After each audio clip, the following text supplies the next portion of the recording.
At the Academy for Offensive Mages, everyone agrees on one thing: there's no place for healers here. But our NMC thinks differently. Will is the best healer around, yet he still enrolls in this academy. Everyone expects him to fail miserably. One teacher even decides to prove it by setting up a mock battle. The moment the fight starts, the teacher uses earth magic to trap Will, but Will easily dodges every attack by boosting his speed with healing magic. The teacher almost catches him in an earth trap, but Will dodges again and goes on the offensive. He closes the distance and strikes with his dagger. Of course, the attack doesn't work. The teacher covers himself in impenetrable earth armor, confident that a weak healer with no offensive magic can't touch him. But Will knows exactly how to deal with it. In this world, most mages limit their power because their bodies can't handle their full strength. Pushing past that limit causes the body to break down, but if Will removes that limiter, he can unleash massive power at the cost of destroying his own body. And that's absolutely fine with him. He's a healer. Anyway, Will rushes forward with a supercharged fist. His arms shatter as he smashes straight through the teacher's earth armor. The teacher doesn't even have time to react. He's knocked out instantly. So, why is a healer in this academy? Because last time, everyone else was useless, and Will died because of it. Here's what happened back then. You would think that being good at a job would earn you the respect you deserve from your seniors, right? Well, that's not the case with our boy. He literally gets stabbed by his superior for doing an exceptional job. Will is an ordinary young man with an extraordinary healing ability, a one-of-a-kind power that only he possesses in the entire world. He can heal even the ghastliest injuries like it's child's play. Lost your arm? No big deal, bro. He can regrow it from the stump within seconds.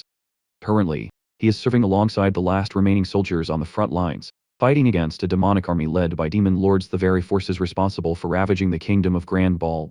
The soldiers are fighting tooth and nail, trying their absolute best to repel the demonic forces that have already destroyed the rest of the world. As for our boy, he has no battle experience, so he's tasked with healing the injured, essentially pulling them back from the verge of death. But let's be real, these mortals don't stand a chance against terrifying creatures that have emerged from the depths of hell itself. That's why the soldiers keep returning with missing limbs, and our boy continues to heal them diligently. Eventually, however, the soldiers grow wary of fighting over and over only to get injured again. They have accepted their cruel reality. They were cooked. They would rather die on the battlefield and get it over with already. That's exactly why our boy was stabbed by his captain.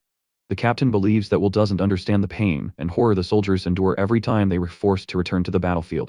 Ultimately, the hopeless soldiers abandon the defensive line, allowing the giant monsters to begin ravaging the remnants of the kingdom. Will watches helplessly as everyone dies before his very eyes. Watching his home fall apart, and gazing up at that massive dragon, he finally realizes the kind of horror those soldiers had been living through. It was in that moment that his greatest strength became his biggest regret. If only he had what it took to fight on the battlefield, he could have ensured the survival of the people around him. With a burning desire to defend his kingdom with his own two hands, Bro grabs a literal pebble from the ground, and begins charging at the dragon. Of course, his ridiculous attempt to fight a mighty dragon with a mere stone results in his demise.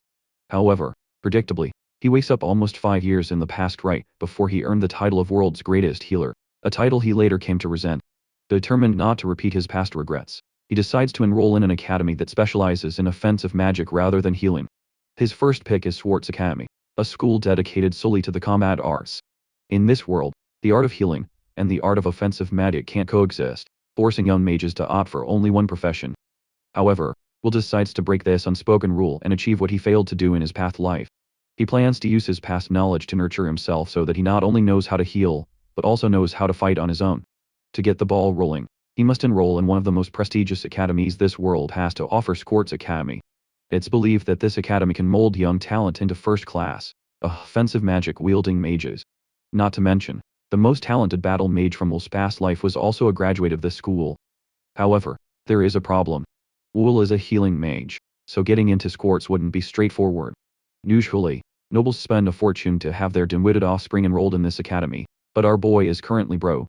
Even if he starts earning his bread and butter using his healing skills, he won't be able to save enough before the enrollment deadline arrives. As he ponders his predicament, his sister enters the room. Seeing her alive causes his eyes to well up with tears. Noticing his reaction, she assumes his stomach must be aching for him to tear up like that. He quickly wipes his eyes and bluffs, claiming something just irritated them. Internally, however, he can barely contain the joy of seeing his sister alive. He vows to protect her this time from the catastrophe that consumed her life previously. And not just her, he's going to make sure to protect everyone he failed to save before. Suddenly, a spark of an idea hits him. He seems to have figured out his next step forward. But before we proceed, here is a little context about the Magic Academy Federation. It's an organization that oversees all magic academies in the kingdom, responsible for dishing out regulations and the curriculum for all magical education. At this time, the chairman of the Federation is also the principal of Squirts. At this time, the chairman of the Federation also serves as the principal of Squirts Academy. But for some reason, the chairman has completely stopped paying attention to the Federation. Soon enough, the reason becomes apparent. It's all due to his sick granddaughter, Mary. By the way, this doting grandpa's name is Arnhelm Goldgran, the chairman of the Magic Academy Federation and principal of Squirts Academy. The old man promised his girl that he would find a capable healing magician who could set her free from her misery. However, in our boy's previous life, his granddaughter passed away because the chairman failed to find a capable magician in time. That's exactly why my guy sneaks right into the chairman's granddaughter's room. Conveniently enough, our boy doesn't even have to introduce himself to the chairman, who is already present there. The old man already knows about the scholarship student who hails from Hyle. After all, Will is renowned throughout the kingdom for the exceptional talent he possesses in healing magic. This is exactly why the chairman finds it unfitting for someone of our boy's caliber to be sneaking around like a thief. Internally, Will admits he's right. Perhaps if it weren't for his past life experience, he wouldn't have dared to infiltrate someone's personal space. But then again, formalities are a luxury they can afford right now. He had to get right in, for only he can heal her. Of course, the old man knows that nothing comes without a price, and he wants this young gun to be clear about his intentions. Will insists that time is of the essence. Her treatment takes precedence over negotiations. Eventually, the old man gives the permission our boy needs. He sits by the bedside, ready to cure her illness, but the old man's intense gaze catches his attention. Staring down into our boy's soul, the chairman is practically broadcasting that one wrong move and our boy is done for. So, Will takes a deep breath, ready not to mess up, and starts his healing mojo. While he is dishing out this healing magic, he realizes that his mana pool has shrunk compared to his past life. But what matters more is the perfect execution of the healing magic formulas, which, thankfully, he remembers very clearly. After a while, the granddaughter finally opens her eyes. The first thing she notices is the charming prince who rescued her from a life or death situation. She gets totally flustered and rolls over to the other side in embarrassment. Meanwhile, Grandpa is still in disbelief that his grandchild has actually returned from a comatose state. The girl affirms her return, even claiming that she hasn't felt this good in years. Doting Grandpa's eyes mist up with tears of joy. The worries that had been weighing him down for so long have finally been lifted, and it's all thanks to our boy. A short time later, both men settle down in the living room. After expressing due gratitude, the old man is willing to grant any wish our boy harbors. Will assures him that he won't be demanding anything absurd. His wish is well within the chairman's power. At this point, it's common knowledge that there is no one next to Will when it comes to healing magic. He sits at the pinnacle, having no more room for growth. That's exactly why he wants to explore a different skill set. He wants to enroll in Squirts Academy. Of course, the old man finds this absurd. For someone to abandon their natural aptitude to explore something entirely unfamiliar sounds unusual, but since the old man had already made his promise, he's going to honor it. He shakes hands with the young man, promising to keep his end of the bargain. Somewhere in the academy, a seemingly toxic teacher is reviewing our boy's enrollment profile.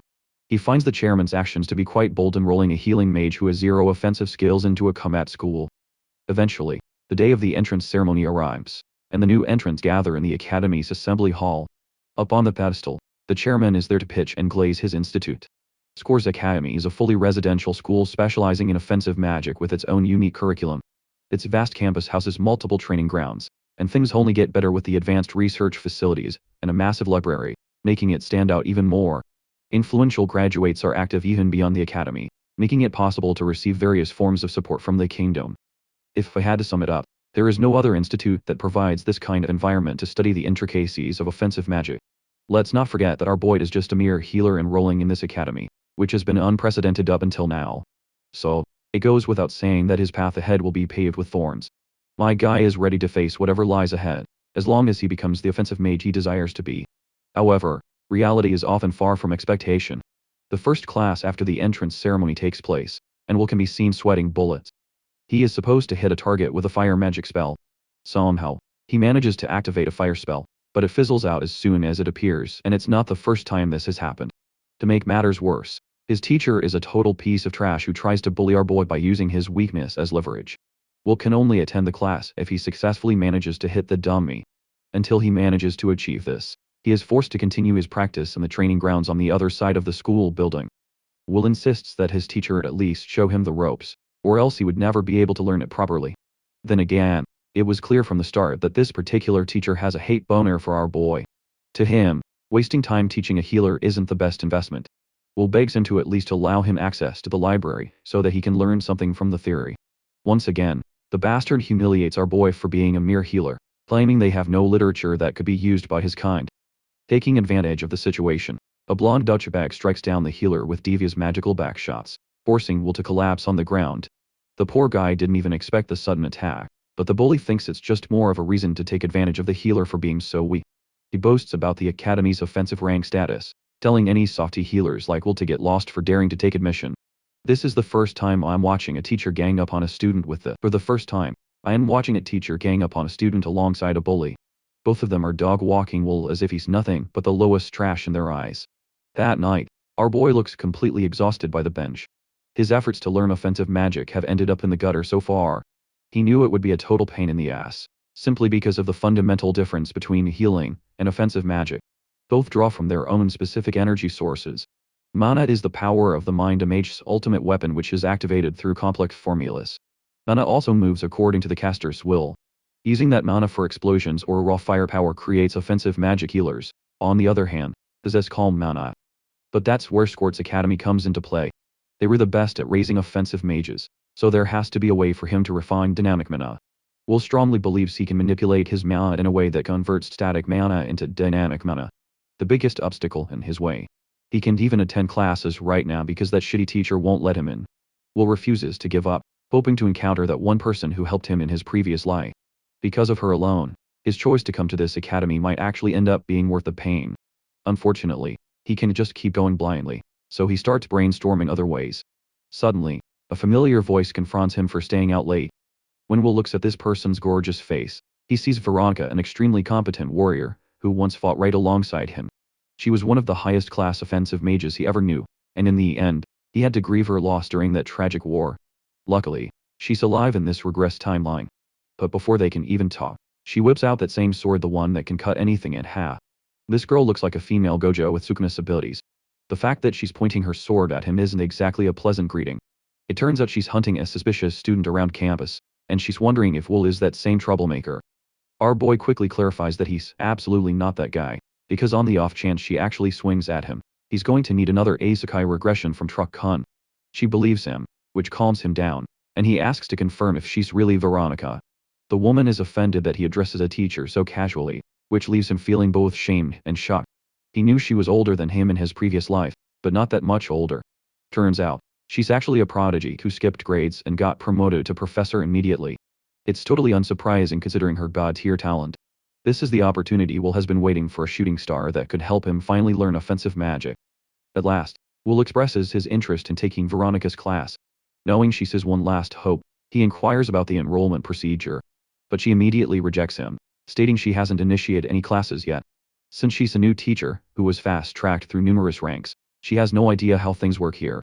For this year, Veronica's position is to serve as an assistant instructor to handle specific questions. The plan was to use her youthful perspective to connect with students closer to her age, making her a great support system. However, what bugs her is that no one dares to approach her for a consultation.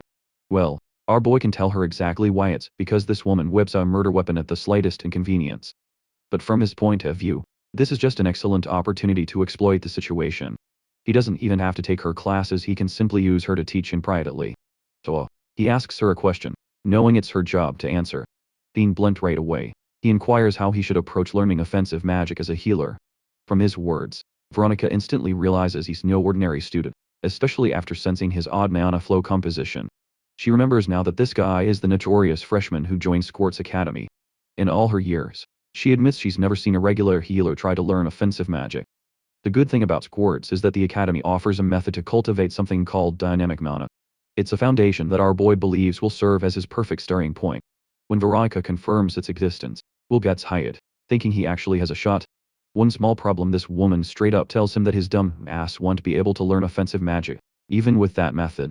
This revelation genuinely shocks our boy, especially when Veronica explains that he already has far too much static mana. This means that even if he fosters dynamic mana from the ground up, Most of it will just convert and dissolve into static mana anyway. And if he tries to cultivate dynamic mana using some other method, the mixing of the two mana qualities will make it impossible for him to use any kind of offensive magic. Reality is looking bleak. Bro went ahead and changed academies only to realize there is literally no way for a regular healer to learn offensive magic. Will is starting to regret not getting an instruction manual when Tra-kun regressed his ass. Well, he doesn't want to give up, even if it means becoming the Einstein of his generation to invent a new method. Thanking the assistant professor, he's about to leave when suddenly, Veronica stops him. To finish her point, she continues from earlier, stating that while it's true healers can use offensive magic, there is one caveat that could allow a healer to become an offensive mage. The girl is confusing the absolute hell out of him, because even our boy can wrap his head around that logic. Veronica demonstrates her point by revealing her specially carved iron sword, a weapon designed to slash and defeat enemies. She then points to the bench next to them, which is made of wood and meant for sitting. In other words, the smooth-brain professor is basically saying water is wet, and the floor is made of floor. But here's the twist: she picks up the bench, and explains that if she used it to beat the living daylights out of someone, it would still be a weapon. Hilariously, Will is starting to wonder how this muscle mommy can even lift such a heavy bench with those noodle arms. Anyway, Veronica's approach is that even if something is made for a different purpose, you can use it however you like. To personalize her point, she demonstrates using her hand. She proceeds to pat his face, causing the man to blush. Honestly, this is a total wet dream for most guys until she ends up flicking the absolute crap out of his forehead. She explains how she just used her hand for two very different purposes. Yeah, she definitely hits him way too hard, but the point remains it's the same tool, just a different application. Will's eyes finally fly open. He starts wondering if he can actually weaponize his healing magic. All this time, he hadn't even entertained the idea. The core reason both mage factions clash is the fundamental difference in their types of mana, but in Veronica's eyes, this kid is built different. He thinks he's already taking a massive leap just by enrolling in an offensive magic academy, but his mana proves he's not just some pure healer.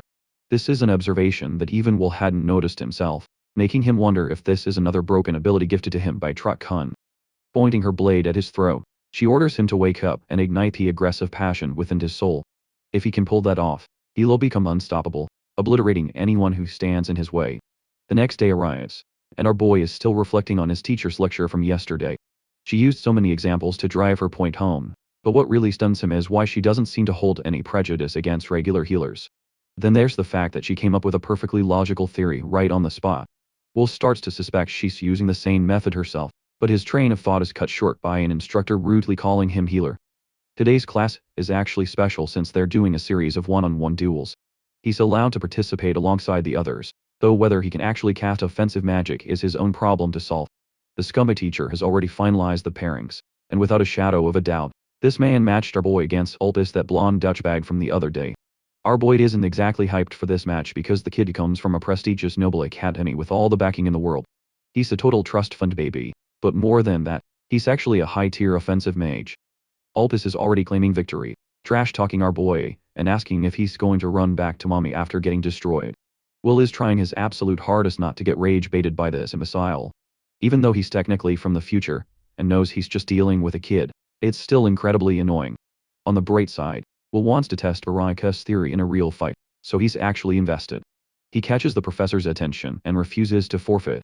Instead, our boy makes a proposal, admitting he has zero talent for offensive magic, which would normally make this fight a waste of time. To raise the stakes, he straight up declares he'll drop out of Squart's academy if he loses. The professor is thrilled to hear that, but the flip side is that if Will wins, he must be permitted to take regular classes. It's an insulting proposal to the elites, and Ulpis is so arrogant that he just laughs his ass off, mocking the very idea of Will winning. He thinks Will is mega coping on Delulu Island with zero shot at victory. The instructor gets fed up and accepts the proposal, ordering both contestants to take their positions. He signals the start of the match, and Ulpis kicks things off by calmly activating his offensive magic. He manifests a cluster of radiating daggers. This is his specialty, knife creation magic. Basically, Bro is a Walmart brand Gilgamesh using micropenis swords as a weapon. He blasts all those daggers straight at Will, shouting that there's no way a shitty healer can defend himself. But our boy is out here hitting a butt-up pose, looking like he's ready to activate a domain expansion. The moment he triggers his technique, he matches the speed of the daggers, and precisely dodges every single one of them. This technique is called life manipulation, something Will uses to control the very essence of living creatures nearby, boosting their EP to the absolute limit. But that's not all. He can also use that same approach to attack. Ulpis panics, calling it a shitty fluke, while our boy is just aura farming in that same pose. He catches one of Walmart Gilgamesh staggers before slashing through the rest with some serious Shuru and Mia swag. The weapons shatter, having dealt 0 damage so far, but our boy is just getting started. With a single dagger, he intends to end this fight. The spectators can't even fathom what just happened to healer using an offensive attack simply doesn't register in their brains. In reality, Will has just been using healing magic offensively. He never even touched an offensive spell. Ulpus is cornered, and starts trash talking, claiming he was holding back the entire time. Apparently, Bro can increase the number of knives at his disposal, as if that's going to make a difference. He rains down golden projectiles on the healer in a fit of rage, but our boy casually slashes down every single dagger. By the time he's done, they're all shattered on the ground. Ulpus still thinks he's a hot shot, so he increases the size of his micropenis dagger and damn, that angle looks a bit sus if you ask me. Anyway, Will realizes that fighting Ulpus is a pain, because of the kid's genuine talent and understanding of magic. To ramp up the complexity and firepower, Ulpus forces his dagger to rotate, basically launching a missile at our boy. Bro really borrowed Sukuna's fire arrow furnace technique, only for Will to block that shit too. Ulpus runs out of techniques to steal from other shows and just roars in frustration. Meanwhile, our boy decides he should progressively increase his own strength. The fierce projectile is deflected with ease, much to Ulpus' shock. Before he can react, Will teleports behind him using Goku's instant transmission, promising to heal him after this. Then, he straight up goes for the kill, only for the instructor to butt in and cast an enormous earth wall between the two. The instructor declares the match over and tells them to step aside for the next pair. The defeat is truly humbling for the cocky noble, but Will is just happy he can attend regular classes from now on, much to the frustration of that bum instructor. Having wrapped things up here, he bolts off, reflecting on his recent combat experience. At last, he's finally developed his own brand of offensive magic, and man, it was powerful enough to take down a top-tier mage. It's all thanks to Veronica's elite guidance. As for that absolute loser Dutchbag, he's being held off by the instructor. Ulpus begs his teacher for a favor: don't let his old man find out about this embarrassing match.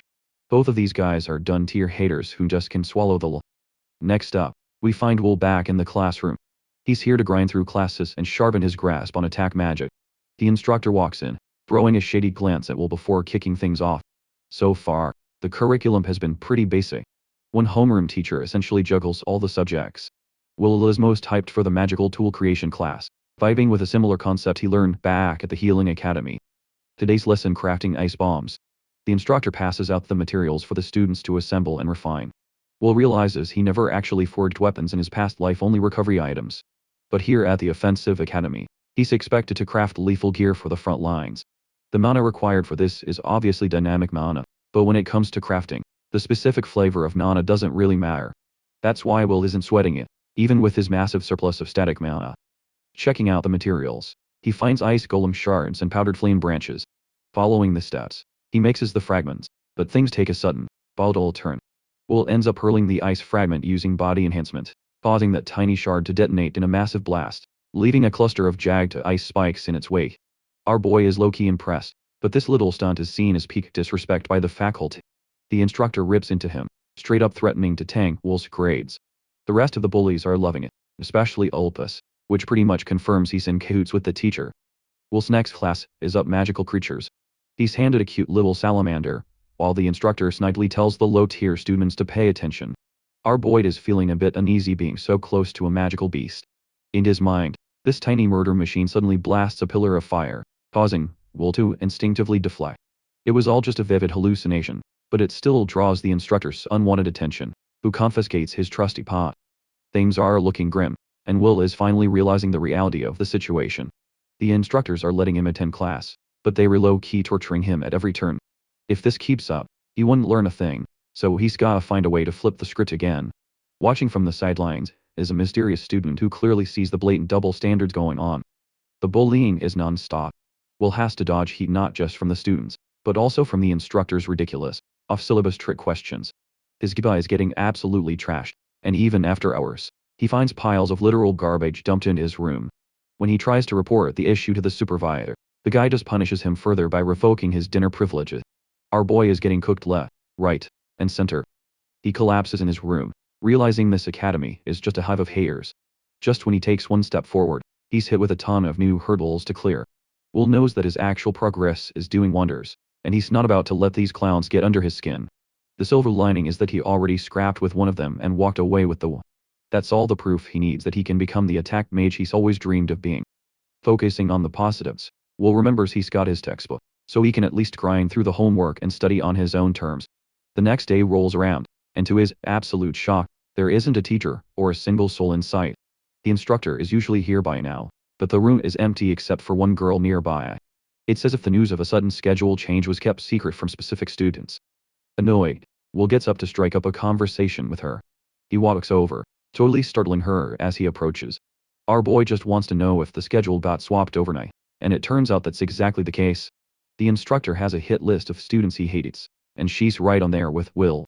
Basically, they were both cooked. She figures it's a good idea for two bullied learners to stick together, and Will can definitely feel her anxiety. So, he offers a friendly hand, asking to be her friend. The girl is stunned, and bows her head in total respect. She introduces herself as Erica Glenn, the very first friend Will has made at this new academy. She thinks it's only natural that he's alone, considering he's a transfer student and, well, a healer. Erica points out that people here are always trash-talking healers for being pathetically weak. To Will's surprise, she isn't exactly swimming in friends herself, despite being an offensive mage. Observing her vibe, Will realizes that the toxic discrimination against healers is deeply baked into the culture of Square's academy. It's true that offensive mages are the ones on the front lines, so they feel entitled to look down on healers who stay safe in the back. Even in his past life, Will had established himself as a legendary healer for the kingdom. He had major street cred back then, but here at the Attack Academy, the rules are different. Will is going to get swallowed whole by this academy's bias if he doesn't start fighting back. Erica asks what his real motive is for coming to the offensive academy. Collecting his thoughts, Will tells her he refuses to just accept his fate as a born healer and fully intends to hold it down on the front lines. His resolve clearly shakes her, but Will clarifies that he's got his own personal reasons driving him. As for Erica's story, it turns out she's from a minor noble family out in the sticks. With no sons in the family, her parents were terrified their bloodline would just die out. Taking matters into her own hands, she figured that becoming a powerhouse attack mage would be her ticket to becoming the head of the family. In terms of status, it's a goal Will can totally respect. But Erica's big problem is that she doesn't have a single shred of magical talent. She's friendless and a prime target for bullying in class, too. Luckily, she's stoked to have finally made a friend in our boy, even jokingly calling him a fellow underachiever who can keep her company when their grades hit rock bottom. And our boy is getting roasted from all sides, but she's just playing around. He reminds himself of that. Anyway, he reminds her that Erica's expectations will be met very soon. Without explaining much else, Will takes her to a different classroom where the real class is being held. The two of them find their way to the actual room, only for the predictable instructor to mark them as late. Will apologizes for not knowing about the sudden schedule change, but this jackass has a stick up his ass and refuses to let it slide. To punish Will, he decides to fire off another question at him. This is bad news, and Erica knows it. Our boy hasn't attended most of the previous classes, which means he shouldn't know a damn thing. Taking a look at the board, Will breaks down the problem in his head while the teacher emphasizes that points will be deducted if he fails to provide the correct answer. Albus ridicules Will further, knowing he's on the verge of failing, but our boy is deep in concentration. He grabs the chalk and starts scribbling intensely. Every word catches the attention of the class, even though Albus thinks this is just a desperate attempt to show off. In truth, Will figures out the correct configuration, illuminating the magic circle on the board. He completely floors everyone's expectations, shutting down the entire room including his shitty instructor. The teacher is forced to admit it's the right answer, stunning Albus, and even Erica. There's just no way the new kid managed to decode the answer after missing all those classes. Right after that annoying session ended, Erica immediately wanted to know how he managed to solve that question. Will explains that it was actually pretty easy since he learned it from the textbook. He had already read the textbook, so he knew exactly what to expect. What stuns her the most is that this man devoured the entire book in a single freaking night. Will had only read it for the first time, but ended up blitzing through the whole thing, hailing it as one of the greatest books on offensive magic. It covered everything from fundamental to advanced applications in intense detail. He could study it all on his own, but without some form of magical understanding, reading the text would normally be a chore. The good thing about Will is that he's always been a beast at theoretical studies, so he managed it without much trouble. He learned everything about offensive magic in a single night, reading it like it was some fictional novel. While he's amused, Erica is low-key creeped out. The book he digested is the boogeyman of their academy, something that's supposedly impossible to translate without a teacher's guidance. She's starting to regret her initial assumption that he was a failure, realizing that she might be the only bottom feeder left. The girl doesn't want him to ditch her in the lowest ranks, so our boy assures her that he'll teach her anything she struggles with. After all, they were besties from the same class. Erica beams a smile, feeling glad to have his help. In reality, our boy came to this school to achieve his goals, not to play buddy-buddy with the power of friendship. But since he's flying solo, he's going to need Erica. He tells her about a favor he needs. The upcoming class is General Offensive Magic 1, a class he's never been able to pass. That class is the main reason he hasn't been able to access the others. Erica thinks he should be able to breeze through it now that he's defeated Ulpus, but reality is a bit different. Will actually can't use General Offensive Magic like everyone else, but he does have a brilliant idea. The setup requires Erica's help for him to pull it off. In the next scene, the students are gathered at the training grounds again. When it comes to offensive magic, there are two branches: general and unique magic. General magic refers to spells with properly established formulas, making them accessible to everyone. In contrast, unique magic is engraved within the user, like Ulpus' special knife creation magic. The Academy's curriculum includes classes for both types of offensive magic for students to refine. Of course, unique magic doesn't have a single correct answer, so for someone like our boy, it's actually his easiest ticket to attend and win. Unfortunately, he's stuck when it comes to learning general offensive magic, and his teacher knows it. The instructor takes full advantage of the situation to grill the healer. The instructor praises him for his theoretical skills, but wonders how he'll fare in the practicals. After all, Will is supposed to fail this class if he can even cast basic magic. The instructor emphasizes that the assignment is no different from previous attempts. The objective is simply to fire a shot at the target. Once again, he degrades Will by calling it an extremely basic task. This means if he fails something so fundamental to the academy, he won't be able to graduate. Collecting his thoughts, the instructor recalls how the boy applied healing magic in offensive maneuvers before.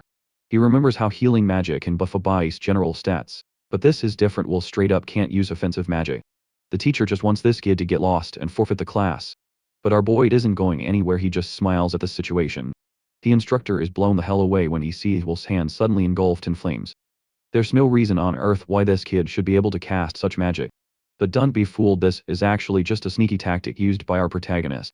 His entire strategy hinges on Erica creating a fireball using her version of general offensive magic. Then, he deployed the fireball inside the tail of the salamander. Next, Will carefully uses auto healing to fan the flames, hiding them within his hand. Basically, he's doing what Gojo Satoru does with his reversed curse technique to sustain limitless. It's infinite healing, but even then, Erica doubted his approach, questioning what kind of man she was dealing with, not knowing he was once the greatest healer in human history. Anyway, he stopped the healing magic right as he opened his hand, making it look like he manifested a fireball directly from his palm. Next comes the easy part: he just shoots it at the target, nailing a bullseye. The instructor is trembling like a leaf. His student has humbled him yet again. The illusion is so perfect that he's totally convinced Will cast offensive magic. This earns him an immediate passing grade, Erica's applause, and total confusion from the spectators. Most of all, Ulpus is pissed. After class, he confronts the teacher for an answer, but neither of them has any idea what's going on. There's no logical way for Will to have learned general offense magic. Ulpus's ego is but hurt because of the loss he suffered, and now this healer is taking things way too far. Bro is willing to go as far as complaining to his father to obliterate the class. Even the teacher is stunned by his forcefulness. While the proud noble walks away, he orders the instructor to do whatever it takes to exterminate the healer from their class. The douchebag teacher is now caught in a pinch because breaking the rules comes with a risk of being discovered. Unfortunately, he also spent a ton of time getting his job at the academy, so he can't lose it now. Weighing the risks, the instructor decides that it's better for him to gamble and get rid of the healer who is trying to make a name for himself at their academy. Bro is having a generational beef with a 15-year-old student and ultimately decides to take matters into his own hands. After classes, in the training grounds, the instructor ends up summoning Will all alone. Bro threatens our boy, but Will takes it as a compliment, too dense to realize the situation he's in. The instructor shares that he wants to humble the kid's confidence, especially after he skipped many of the classes when he first came to the academy. It's not even our boy's fault, because this dipshit teacher is the one who refused to let him take those classes to begin with. Will argues back, saying he's already gone through the material with his friends and through self-studying, so there's nothing to worry about. But this teacher is being tyrannical in his approach and simply doesn't care. Believing this new lesson is necessary for Will, and since the content is decided by him as the instructor, he declares they will be participating in a proper mock battle. It's pretty suspicious to Will that he's having to fight a teacher for no reason. The instructor knows this is unfair, So he lets the boy off with a handicap. If Will can score even a single hit, he'll be considered the victor of this mini-exam. With this kind of leverage, the instructor expects the boy not to turn tail and to take the fight seriously. Of course, this clown never even entertained the idea of losing. He's that confident in his abilities. As for our boy, he is lost in thought, piecing together the situation. The kid accepts the conditions of the duel, much to the delight of the teacher. The fight begins immediately, with the instructor using an earth spell from the ground. Luckily, Will has some knowledge of his teacher's fighting style. He knows this guy specializes in earth magic, so he dodges the first strike swiftly. But that same strike follows through, and forces him to dodge again. Will is getting hammered by numerous hits, but he evades them properly. The teacher mocks him for dodging nonstop, but Will's current problem is dealing with the annoying earth magic, which can be spammed indefinitely. Then there's the fact that his attacks have a crap ton of range, making it completely different from Alba's. At the same time, Burrow's not finished yet and finds himself going Ultra Instinct on each hit. Will narrows the distance and dashes towards his teacher, who ignites more of his earth magic, carving the wall open from each side before jamming it shut, making a sandwich out of the boy. This move seems like his ultimate downfall, until the guy sees his student descending from the sky with a dagger in his hand. This is the only opportunity he has, so Will lands the dagger strike, aiming for his teacher's head. Unfortunately, this man carved durable armor that blocked the hit. The student forcibly avoids the instructor's next attack, creating distance again. This little snake calls his student pathetic and reveals his all-powerful ironclad armor. Even Will thinks that name is cringe as fudge. While his teacher mocks him for using an imitation of general offense magic, he talks down to, berates, and shuns the student's confidence for even entertaining the idea of becoming an attack mage. However, the humble student confidently reminds the instructor that healing magic allowed him to study the human body in immense detail. This way, he could understand that most humans hold back their strength. If they didn't, their very own bodies couldn't handle their full might, and exceeding that limit would cause their bodies to deteriorate. The instructor takes it as an insult because Will is trying to lecture him, acting high and mighty, but the kid's point is actually simple. If someone can remove the limiter of the human body, they can draw out enormous power at the cost of rupturing their body. But the good thing for Will is that he's a healer, so he's about to pull an Izuku Midoriya. He's fine with his arms ending up shattered in the process. The boy's determination stuns the instructor as he calmly walks up to his teacher, who still thinks his cringe armor will protect him. Tico prepares his day's smash of shit. Wait, wrong story again. His teacher screams as Will annihilates his armor with his fist. Bro not only breaks the armor, he leaves his face looking more battered than Jake Paul in his fight against Anthony Joshua. Will reminds the dear instructor not to decide a student's destiny and feels a sense of warmth remembering Veronica's guidance again. She's the only reason he was able to unlock such overwhelming strength from the healing magic he already has. Will knows he can become much stronger, but while he's lost in thought, the instructor sneaks in an attack with another earth column. Luckily, he is able to dodge, but it isn't enough to quell this man's blood-boiling anger. Will wasn't expecting to be blindsided by that attack, especially when he had already passed the conditions of the test. The instructor spouts more bullshit, stating that there weren't any witnesses to confirm such a thing, which means, technically, a healing mage never even hit him. He refuses to acknowledge his defeat at the hands of a pesky healer, and floods more earth spells against our boy. Will is starting to get real tired of this man's I am the rules Sadakaiba bullshit approach. But thanks to him already having removed his limiters, he can launch at rocket speeds and blitz past him again. The instructor couldn't even process Will's sudden advance, as the boy charges his heavy fist, ready to demolish him a second time. Not even his cringe armor will manifest in time to save him from this haymaker, but then, the punch stops right before caving his face in. The strike stalls, making it feel as if the very flow of time has ground to a halt. Finally, Will's fist smashes into his face, humiliating the instructor as he processes the crushing pain. This slow motion, shameful as hell punch is actually worse than the previous attack. He can even run away or scream for his life this time. Honestly, the scene is hilarious because this single punch drags on for like 50 panels. Finally, Will exerts some real force and sends the man flying, causing him to crash hard into the ground. All this time, our healer had been using another one of his signature tricks. He welcomes the instructor back to reality, explaining that only a split second passed in the real world. But don't worry, he's not like his own teacher. He doesn't skip the details, and actually explains what went down first. When Will's punch connected, he activated an illusion enhancement spell. This spell is technically meant to heal people with weakened senses, like failing eyesight, but lately, our boy has been weaponizing it in combat to boost his speed and reaction time. He can essentially cast it on an opponent to hyper-stimulate their senses, making them believe a single second is actually 100. This makes the attack feel way more painful, turning it into something brutal and torturous. Finally, Will flashes a nice little smile at his teacher and asks one last question, inquiring if he can pass the class now. Before the snobby instructor can even respond, Will grabs his shoulder threateningly, reminding him that he's going to erase every last bit of discrimination the teacher holds against healers. That harmless healer is looking straight up like a demon king right now. He emphasizes that his only goal is to enjoy his classes, meaning if this guy or his students ever interrupt him again, things are going to get very ugly. Will wraps up his proposal with a bright smile, ending their encounter for the evening. Afterward, the instructor is seen pacing around in a total panic, questioning what kind of monster he just encountered. He used to believe every healing mage was weak as hell and submissive to the orders of frontline mages, but this guy is built different. He's got top-tier combat skills and a straight-up murderous killing intent. Coincidentally, he runs into that blonde pun, Ulpus, who's curious about the outcome of the training session. Ulpus snickers, assuming it ended in our boy's demise, but he gets shut down like a dog. The instructor is done with the Nepo baby yapping and urges the noble not to mess with Will. It's for the good of everyone involved. Their biggest mistake was assuming Will was just some regular-ass healing mage.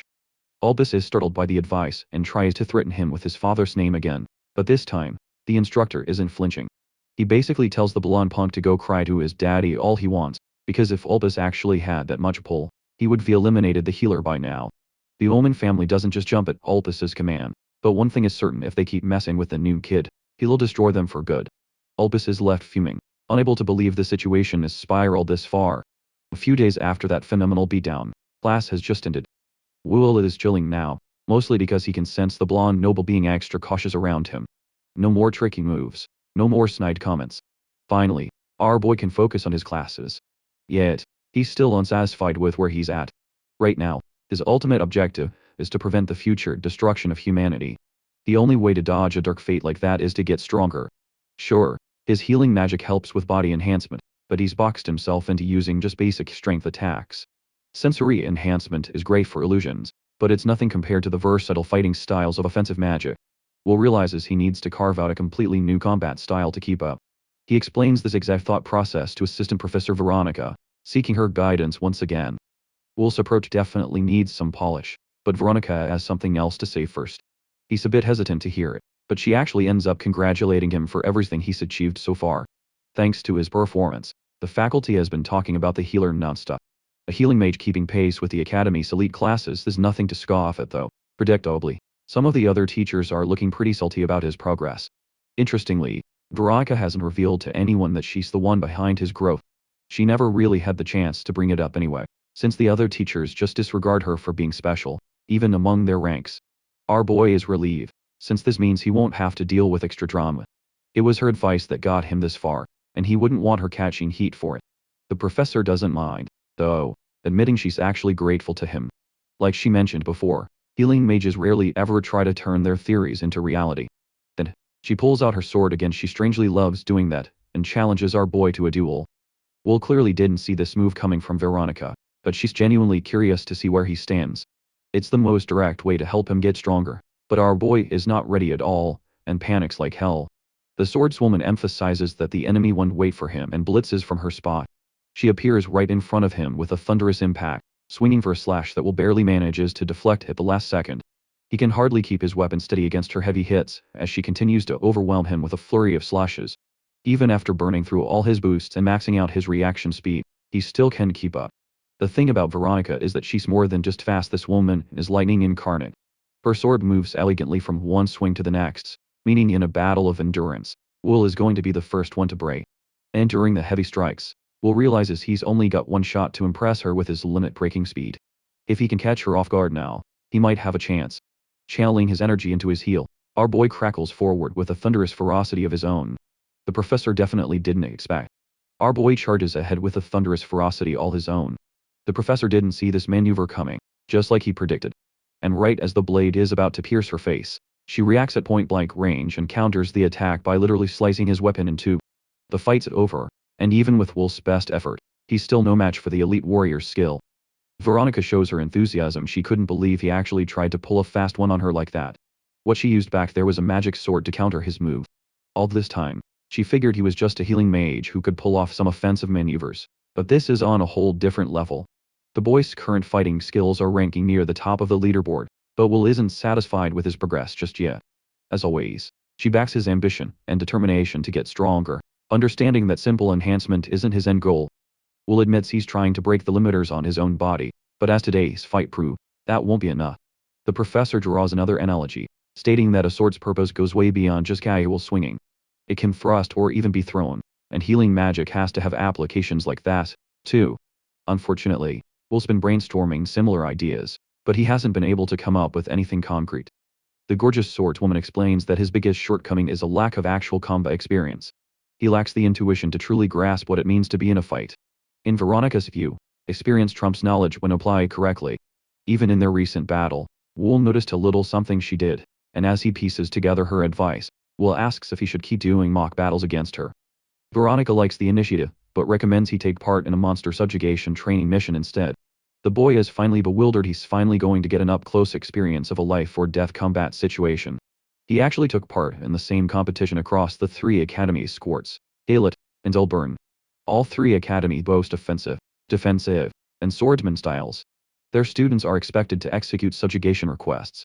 At Hillick Academy, the boy didn't participate in the mission itself, but this time, he has the chance to take down nightmarish monsters and gain experience for the destruction to come. Will steals his resolve for his first ever subjugation mission. Veronica watches him with interest, reminding him of the participation conditions. The boy must prove his ability in the selection exam, and there's a rumor about a prodigy among the first years. Will's new goal is to snag the top spot in the selection process. Competing against his classmates, he asks for the details of the selection exam. The criteria are simple: the candidates will fight against one another. Typically, 100 people volunteer to demonstrate their skills, with only the best of the best being selected. Even our boy is starting to get fed up with the school's constant emphasis on fighting. Back at the Hillick Healing Academy, a few volunteers just stepped up to join, which meant anyone could take part in the mission. But this is a different format entirely. With Swartz Academy boasting such a rigorous selection process, Will recalls warm memories of the Healing Academy, wondering how his old master is holding up right now. Veronica goes back to talking about the prodigious student, someone with an ability level far surpassing some of the instructors.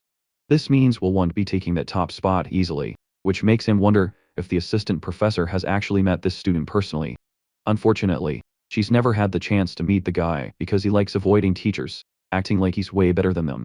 He doesn't even come to her with questions, though that might just be because she's intimidating as hell anyway.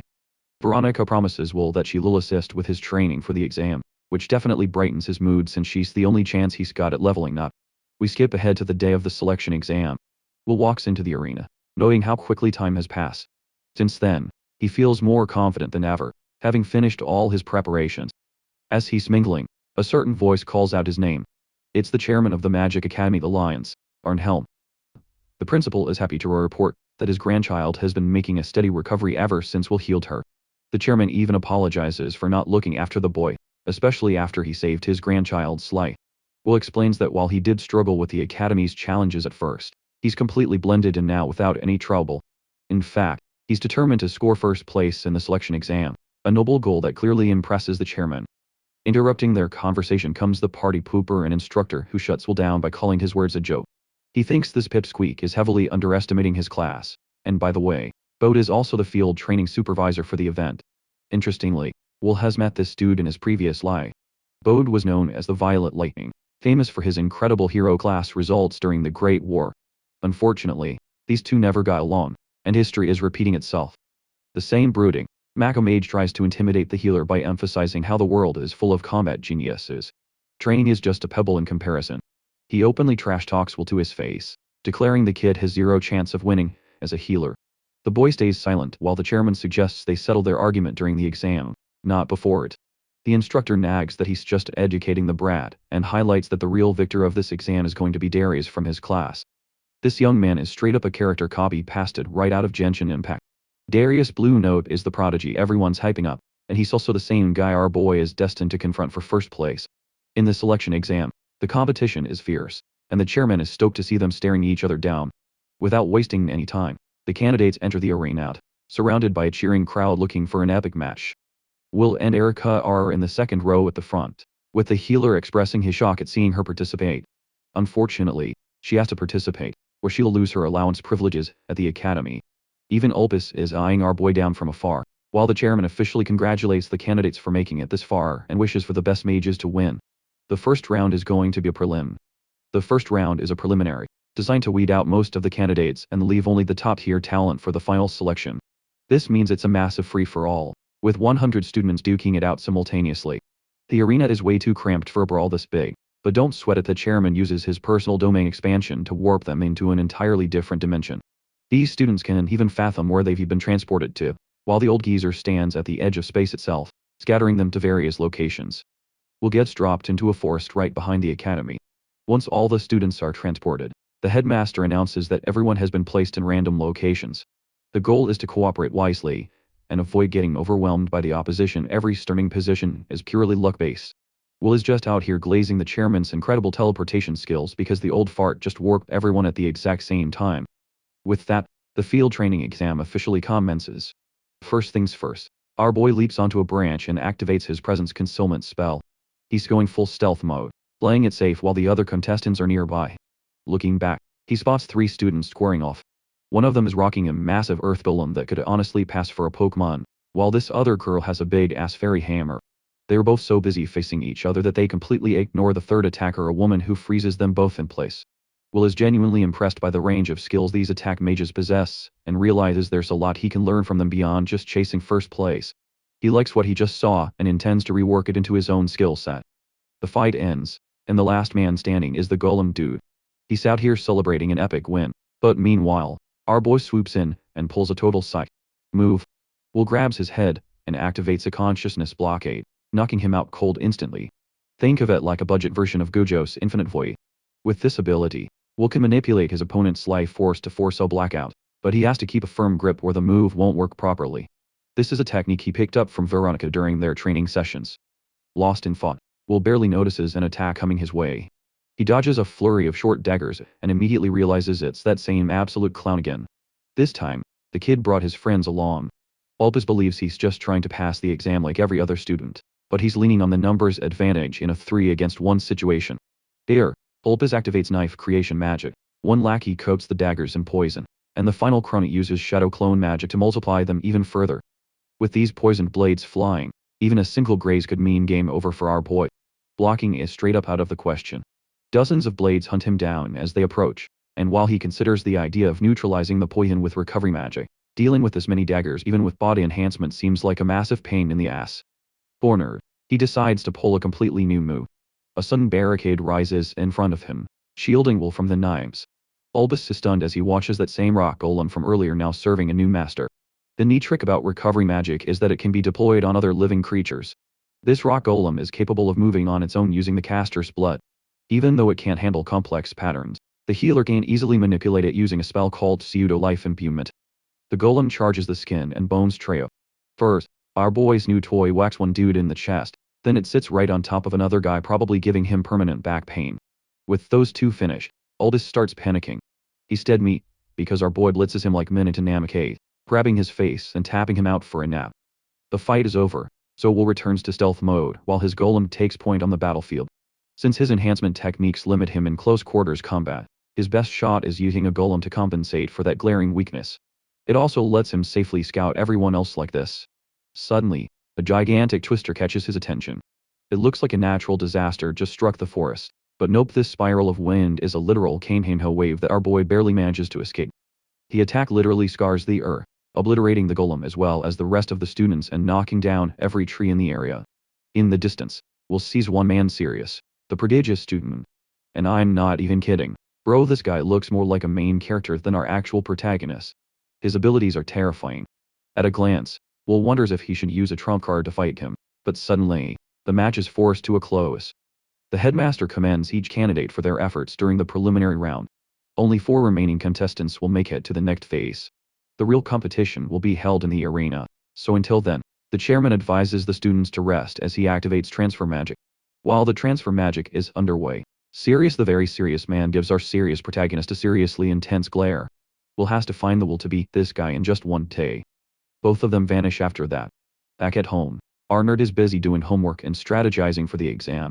Just outside his room, Albus and his gang of losers have arrived once more.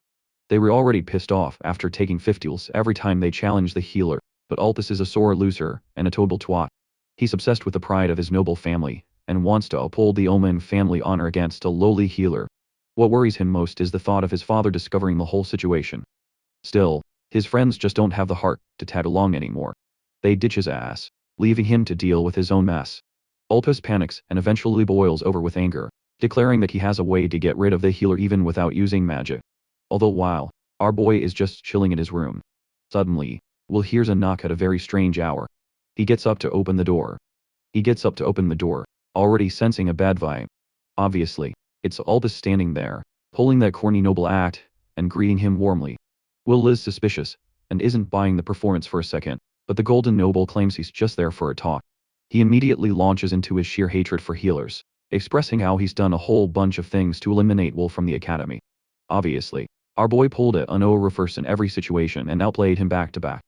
But now, Albus has come with the personal message. His polite act drops instantly as he orders the kid to leave the academy.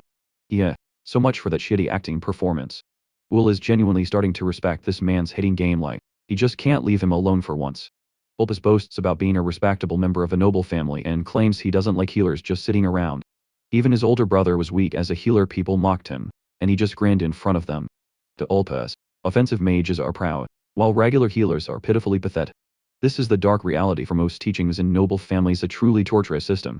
Albus insists Will leave through the power of talk no jutsu, but Will genuinely isn't about to be like, yeah bro, thanks, let me just quit. He rejects him flat out. The noble came prepared for that, though, and emphasizes that he knows all about Will's family. Thanks to his servants and connections in the outside world, the noble discovered that Will has a sister, and the two of them share a lovely bond. With a single order, his servants could easily take out the boy's sister if he wanted. Now the scene gets way more intense.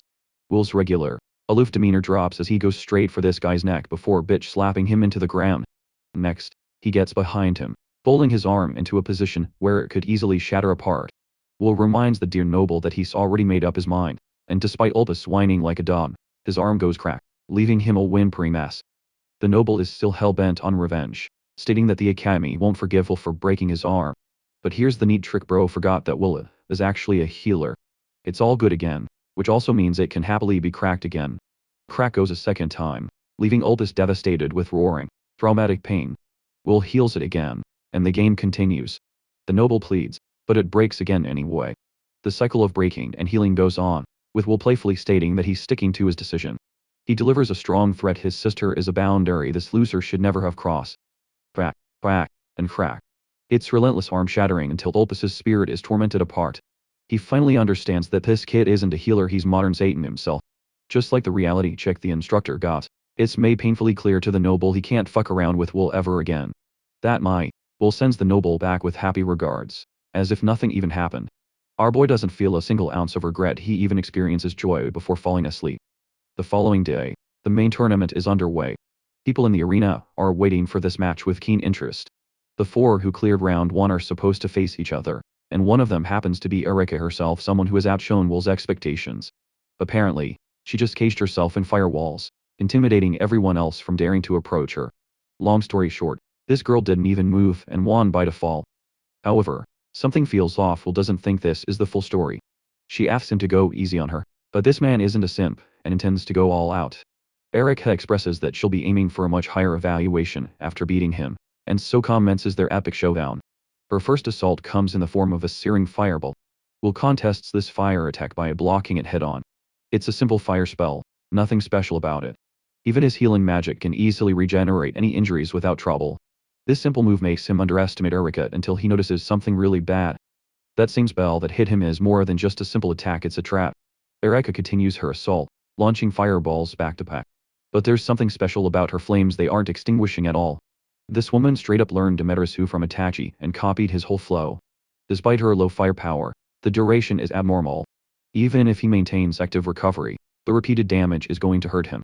This observation checks out from last time, too, when he asked for her flame to cheat to basic offense magic exam. This also shows why no other contestants could approach her firewalls, the flames literally would not go out. Erika's flames are a representation of her stubbornness, and her sudden skill exposure gains the attention of the crowd. To be honest, they only support her because they want to see our boy lose. An air of arrogance takes over her with the realization that she can pass both the preliminaries and even eliminate someone as powerful as Will. Formulating his counter-attack, our boy casually kills the flames after doubling his healing output. She repeats the same move, but Will is ready this time. Knowing her flames won't fan out, he grabs them intentionally, boosting his personal offense instead. This is a genius use of Battle Ike, because now the healer has fire fists aiding his offensive strikes. Erika is about to get blown away when she suddenly throws up her hands and forfeits the match. Luckily, she comes out unscathed, and the announcer declares our boy the winner. Unfortunately, his evaluation stats won't change much. Even after the match, the same crowd that supported Erika earlier turns against her, calling her a fraud for an offensive mage. The poor girl has been a support her whole life and crumbles under the weight of expectations. But her dear friend helps her up, emphasizing how well she fought. He even heals her wounds, gaining her affection. That sweet little romance is demolished when Professor Bode steps on stage, calling it the end of the line. Pointing his finger at the healer, he genuinely deems Will a piece of filth. He's hella pissed that an offensive mage quit against someone like that. His words scare off poor Erika, leaving Will to wonder what comes next. It leaves Will wondering if this is appropriate behavior, especially coming from an instructor. The supervisor boasts about his position, emphasizing that his role is to call out the truth for what it is, something he deems encouraging. But as he leaves, he confirms to our boy that there's only going to be one successful candidate from the tournament. The man in question approaches the healer. It's the one and only Sirius. The two of them share a brief interaction. Sirius doesn't even bother to look at him while talking. He is a sole believer in strength, and agrees with Instructor Bode's worldview. The healer is okay with that, except the prodigy has one last thing to admit. He genuinely acknowledges the healer for being strong. But at the same time, Sirius intends to prove his own philosophy correct by defeating him in their match. Let's zoom out on the prodigy's talents. Will recalls hearing his name in his past life, a guy with an insane level of offensive magic, someone whose winds are so strong that nothing and no one can stand in his way without being reduced to ashes. The final match between Sirius and Will is about to commence. From the way things look, our boy understands that he'll only gain acknowledgement from the academy if he defeats the prodigy here. So, his goal is to win. The final match kicks off with Sirius releasing an overwhelming twister. From where he stands, the attack takes up too much space, forcing Will to evade while cautiously retaliating with his own limit-breaking speed. Will propels himself with lightning-fast speed, approaching the prodigy with all he's got. But before he can narrow the distance, Sirius dispels an all-out wind attack, keeping him far away. This is a problem for the healer. He can land a serious blow without getting close. The two forces of nature continue their showdown. Sirius and Will face each other while Sirius notices his speed. He raises his hand to attack and throws a burst of intense wind directed at his opponent. Our boy realizes that the tornado from before was nothing like this wind that manages to blow away the entire area. He struggles to stay on his feet, but it's now time for it to make its debut. He puts his hand on the ground and begins to grow a humongous tree, while Erika, in the crowd, is amazed by the ability of the healing magic, knowing how much he has strengthened. A while ago, our boy showed this skill to Professor Veronica and explained that he infused life energy into the plant, which helped it grow rapidly. He had learned beforehand about attack magic that could manipulate plants, and decided to give it a try. With this skill, he wanted to adapt his tactics accordingly. Suddenly, he begins to fall to the ground, and Professor Veronica holds him upright. He is surprised by the sudden mana exhaustion, since the book didn't clarify that it could be such a major technique. Veronica cracks the code, explaining that destroying is easier than healing, because healing consumes far more mana than attack magic. Reproducing attack magic using healing magic is probably the most inefficient use of mana. Knowing the consequences of this skill, he plans to keep it for moments when it can be properly utilized. Coming back to the present, our guy uses the skill on the battlefield. Since his attack magic isn't very efficient, he decides to rely on this move. When the tree finishes growing, Sirius manages to cut it down with a wind blade attack. This throws our guy off, since Sirius' magic consists of tornadoes that can swallow enemies and storms that can blow away a wide area. His wind blades are meant for solid objects, while the tornado deals with anyone who approaches him by centering around him. Will realizes that Sirius is called the top candidate for a reason. He has also aimed to make himself stronger using this magic, and leaps in Sirius' direction instantly. The opponent forms a tornado around himself and belittles him, saying that he cannot reach him no matter what he does. And surely, he wasn't wrong. As soon as our boy hits the tornado, he is thrown away. Sirius smiled, but suddenly he realizes something is very wrong. He looks at his shoulder and sees that it is pierced by a piece of wood. Confusion is clear on his face as he demands an explanation. Will confidently reveals his tactic. He knew that Sirius couldn't protect the ground beneath him, so the plant underground sent its roots in every direction. And that's how he ended up with a stabbed shoulder. The protagonist wonders if Sirius is worried about Professor Bode, as their personalities are wildly different from one another. While Sirius groans in pain, he clarifies that the teacher instructs him because he is strong. Our boy throws more questions at him, knowing he is from a well-known family. Sirius spills the truth about his family magic ability matters above all else. The strongest person becomes the family head, no other factor like gender or age matters. This has created enemies within the family, all fighting for power, and his own father refuses to teach him. For Sirius, listening to the teacher is the only way for him to truly gain power and strength. Then, he gathers all his magic energy once again, which surprises the entire crowd, including our protagonist. A dragon is formed from the magic power, and Sirius declares that they will settle this now. The dragon aims at our guy, making him realize this is no child's play. A while ago, Will used to think that mages with offensive magic had it easier, which made him want to grind harder. But the entire time, he was wrong. It struck him that talent isn't the only thing that determines superiority. Things like lineage, talent, and the past all play their part.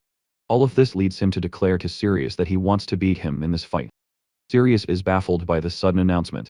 Will throws his hand to the ground, preparing to use his special C, and begins to grow a tree once again, named Yggdrasil. The plant rapidly grows, consuming far more mana than the other plants. However, the upside is that it will continue to grow, as long as our guy keeps pouring mana into it. Sirius attacks with a wind blade, which manages to cut the tree in half, again sending it flying into the sky. But when he looks up, the single branch that was flying has grown into a massive tree, and it is coming straight toward him. And it's coming straight for him. Meanwhile, Will assumes that since Sirius' magic is already tied up maintaining the wind dragon, he won't have enough time to mount a defense. That assumption turns out to be spot on, and the tree comes crashing down on Sirius. As he looks up, he sees Will standing over him with a knife pointed right at his throat. Taking a moment to process, he realizes it's over, he's lost.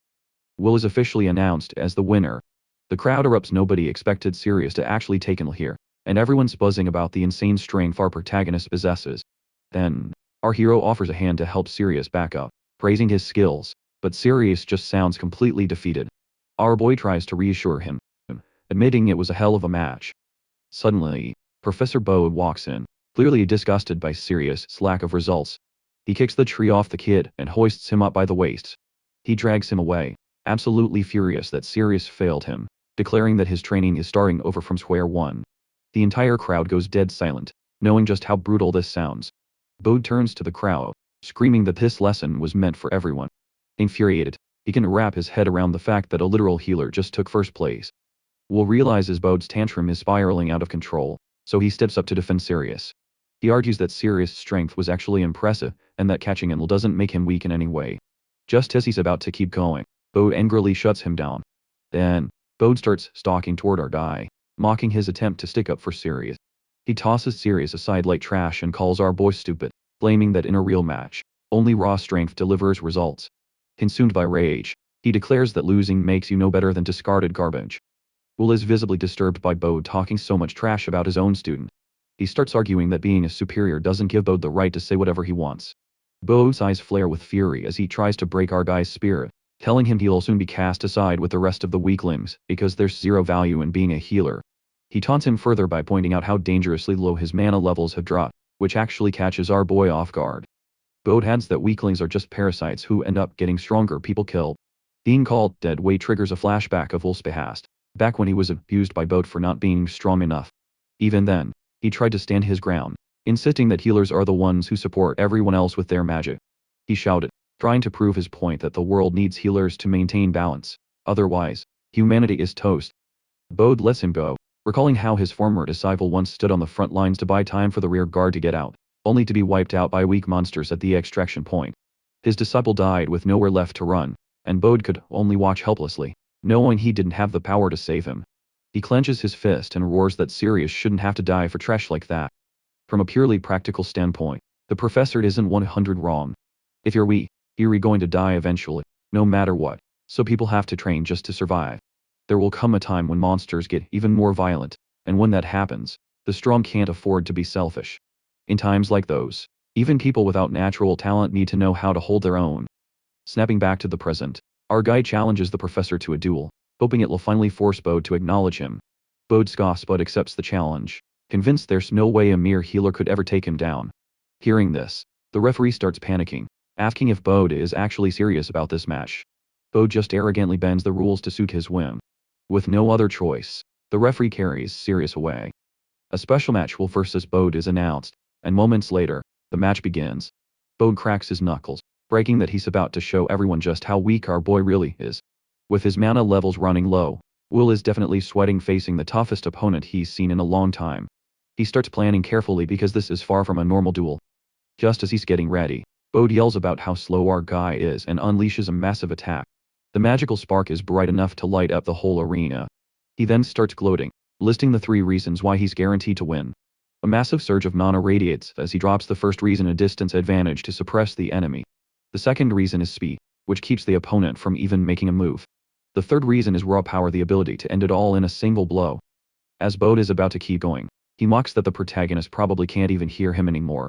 But then, our guy staggers back up, asking where that one-shot power he was bragging about went. Even though he's clearly messed up, our boy is still standing. Knowing the professor uses unique lightning magic, Will knows that to survive the electrical damage, he has to avoid a direct hit to his internal organs. He's fully aware his skills won't mean a thing if his brain or heart take the hit, since his healing magic just won't be fast enough. For that specific reason, he created a blood circuit designed to conduct electricity easily. He pierces his hand with his knife, so when the lightning hits the blade, it flows through his arm and legs and straight into the ground, minimizing the internal damage he receives. Even so, tanking electrical attacks like that is brutal. Now, it's time for our boy to launch a counter-attack. Bode talks down to him, saying he actually feels pity since it's obvious he barely survived that last hit. Will then starts using magic to buff his physical body, but suddenly realizes he can't channel any strength into his limbs. Bode reveals that his violet lightning paralyzes the victim, leaving them completely unable to move. Will realizes he might be in deep trouble and raises his hand once more as another attack comes flying his way. Egotistically, Bode wants to keep burning through his remaining mana just to see how many more hits the protagonist can tank. Bode lets loose his attack, sending the crowd into a state of shock, while our boy just keeps taking it. He knows the professor's unique magic is legit and flawless, which is exactly where that arrogance comes from. But our protagonist refuses to quit. He's determined to win, putting every single drop of his remaining mana and stamina into manipulation. He slams his hand onto the ground and immediately starts growing a water treasure tree. This tree has the ability to absorb massive amounts of water from the ground and store it. If used as a barrier, electricity will be easily dispersed. However, fate has other plans. Bode manages to cut down the tree with his electrical attack, sending the crowd into a state of shock. Our boy is left speechless as Bode begins walking toward him, believing the protagonist has nothing left. But as Bode looks at the fallen tree, he sees mushrooms rapidly beginning to grow, which truly shocks him. Our boy feels a quiet sense of relief his technique worked. See, mushrooms grow quickly after a lightning strike. When a forest is turned into a wasteland by lightning, it creates an opportunity for growth without enemies, and mushrooms are among the first to appear. But that isn't the only advantage they bring, they also cause paralysis in the body, and Bode is experiencing it firsthand. He panics, and our guy seizes the opportunity. Knowing that the advantageous distance between him and his opponent is finally gone, he charges his fist and throws it straight at Bode. But Bode manages to dodge it, and strikes our boy right in the gut. He reveals that he is also skilled in close combat, and that his unique magic allows him to manipulate electricity even further. He states that if he reinforces his body with electricity to accelerate his movements, that paralyzing trick would be nothing in comparison. On the ground clutching his chest, Will is unable to accept that he might not be able to win. Proudly, Bode charges his fist, declaring himself the victor of the duel. But before he can land the punch, someone stops him. Turning back, he sees Professor Veronica with her blade drawn. He tries to brush her off, saying that she shouldn't meddle as a newbie. Our boy shivers, yet a ray of hope rises when he sees Veronica. She argues that the result of the match is clear and that hitting the boy further would only cause unnecessary pain. Bode tries to justify himself, claiming that Will is a healer and can simply heal himself. Veronica defends our guy, stating that he has no magic power left, as he poured everything into the duels he just fought. Angrily, Bode attempts to attack again, thinking Veronica simply lacks the courage to follow through. Veronica immediately charges her sword, and the two leap toward each other to strike. Suddenly, the headmaster appears, putting an end to the quarrel. He stands between them, preventing Bode from advancing, and apologizes to Veronica for not explaining the situation earlier. He announces the end of the selection exam and orders everyone to leave the premises. As the students begin to disperse, our guide tries to heal himself but fails, having completely run out of mana. Veronica lifts Will into her arms, assuring him that he performed well. She urges him to rest and not push his limits, but these assurances aren't enough for him. The next day, he walks through the school thinking about the difference in power. It still baffles him how humanity could have ceased to exist even with such strong people around. and so, he resolves to gain more and more strength. Will enters the room, and the headmaster is delighted to see him, noticing that his injuries have healed considerably. Our boy explains that once his mana returned, the healing was nearly instant. The headmaster assumes that Will have no trouble with field training, which surprises the protagonist. He then continues, explaining that since Will took first place in the selection, he passed along with Sirius and Ericad. Will demands an explanation, as Bo previously stated that everyone had failed. The headmaster explains that this happens every year to make the students believe they are in a crisis, drawing out their seriousness, though some were ultimately cleared. Since field training carries great danger, Bode had to put on an act as a teacher. While harsh, it served its purpose. In his previous life, Bode was constantly on the front lines for humanity, and was one of the heroes who tried to save mankind from extinction. The headmaster then urges the protagonist to form a party with students from other schools as an attacker so he can accept real monster subjugation requests. This makes Will realize that this will be the first time he faces monsters, the same monsters that were the direct cause of humanity's extinction in his past life. Creatures that possess magical power are known as monsters, but not all monsters are inherently threatening to humanity. Some may attack humans, but often only for the sake of their own survival. If their ecological behavior had been properly studied, they could have been utilized as neighboring species rather than treated as enemies. However, 2 years from now, the world is destined to change under the influence of the Red Moon. Monsters exposed to the Red Moon will become ferocious, and different species of super monsters will begin to unite with a single goal to wipe out humanity entirely. Then, 2 years after that catastrophe, the Demon King himself will descend upon the world. This sequence of events will place humanity at a complete disadvantage, causing nations to collapse and countless people to perish. Attack mages will be demanded on the battlefield, but because the situation will be uncontrollable, they will continue to lose their lives alongside the knights. Even healing mages will be slaughtered once the front lines fall, leaving no support for the wounded. By the time the protagonist died in his previous life, barely any humans remained who were capable of fighting. If people continue living without changing anything, humanity will no longer be able to survive. He cannot allow such a tragedy to happen again. He vows to strengthen himself beyond anyone in his previous life so that he can resist the great monster invasion. More than that, he wants to uncover the true cause behind the Red Moon that drove the monsters into madness, hoping to eliminate the source of the calamity itself. The headmaster notices the determination reflected in his eyes, and is deeply impressed. He finds Will's behavior promising, and wonders whether the teachers are being cautious enough regarding the upcoming field training. The headmaster assures him that proper measures are in place, yet he makes it clear that he especially wants to encourage Will's growth. Later, while standing outside the campus with Veronica, Bode approaches the protagonist. As Will attempts to show that he understands the reason behind Bode's behavior, Bode once again yells at him and walks away. Still, before leaving, he tells Will to do his best during the training. Then, just as he turns away, he quietly thanks him for treating Sirius. Sirius, who had been standing behind him, also steps forward and thanks Will. He says that now he can work on his weaknesses and become stronger than ever. As long as he survives, he knows he can eventually get his revenge, and this time, it won't just vanish into smoke. The protagonist urges him to become even stronger, and the two of them bump fists in a silent agreement.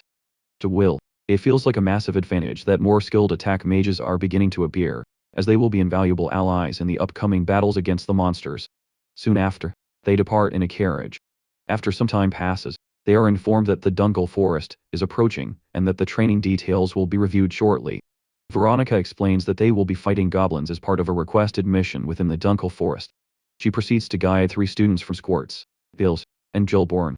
Then she turns to Will, informing him that he will be forming a 4-person party supported by a teacher from one of the academies. Erica asks whether the party members have already been decided, and Veronica reassures her that she will be in the same party as her. Even though Erica finds Veronica intimidating, she still considers it far better than being paired with a complete stranger.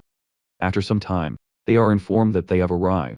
As they step out of the carriage, Veronica notices that the students from Gilborn have already reached the area. The protagonist reflects that in his previous life, he did not have many acquaintances or connections. Suddenly, a girl rushes up to Will and hugs him tightly, exclaiming that she has been dying to meet him. The protagonist panics, completely confused about who she might be. She quickly introduces herself as Mary Goldgrand, the principal of Squirts Academia and the granddaughter of Alnaram Goldgrand. The hero was left utterly stunned by her introduction, as he vividly remembers her from his past life. He never expected to meet the girl he had once treated at the principal's house, especially not here in the forest. Seeing her again makes him wonder how she's been doing, and she quickly reassures him that she has been doing just fine. Almost immediately, she begins apologizing, saying that she was never able to properly thank him back then. He brushes it off casually, telling her it was nothing, but she insists that she wants to repay the favor by doing something for him. She then explains that she had no talent for magic at all, so instead, she enrolled in Dilbert Academy and devoted herself to learning swordsmanship. Because of her relentless effort, she ended up becoming the top-ranked student in the Academy selection exam. She giggles when she notices how impressed the protagonist looks. He is genuinely moved by her achievement, because only a few months ago, she had been bedridden, and yet in such a short span of time, she managed to reach the very top. Taking his hand, she tells him that they have been placed in the same party because of their respective talents, and that she will do her best to prove herself useful to him. At that moment, he finally realizes what the principal truly meant when he spoke about taking care of her. Before he can dwell on it any longer, she suddenly drags him along to greet the students who have just arrived from Halage. Watching from the side, Veronica and Erica are surprised by how cheerful and friendly the two of them seem together. Outside the carriage from Halage, Mary asks whether Woolen and Turf are inside. Woolen soon begins to step out, calmly saying that there is no need to rush. He cheerfully greets everyone, revealing himself as the teacher assigned to their party. Woolen is a teacher at Hiliak Academia, and in Wool's previous life, Woolen had been the greatest healing mage of his era. Realizing that he is now in the same party as him fills Wool with genuine happiness. After that, Turf steps out of the carriage as well, and Mary introduces herself to him. However, Turf freezes when he notices the two of them holding hands. Naturally, he asks for an introduction to the protagonist. Wool introduces himself, and Turf quickly assumes that he must be an attack mage. Woolen then tells the students that they are free to do whatever they want, and that he will simply keep an eye on them. This casual attitude surprises all of the students. Wool walks over to Woolen, and asks if he may call him master. Woolen asks why, and Wool explains that he himself uses healing magic but has never had a proper teacher to help him practice and refine it. He then asks if Woolen would be willing to teach him. Woolen says that he has heard about Wool before, and readily agrees to teach him some healing magic. Mary rushes after them, insisting that she should be allowed to call Woolen master, as well if Wool is going to do so.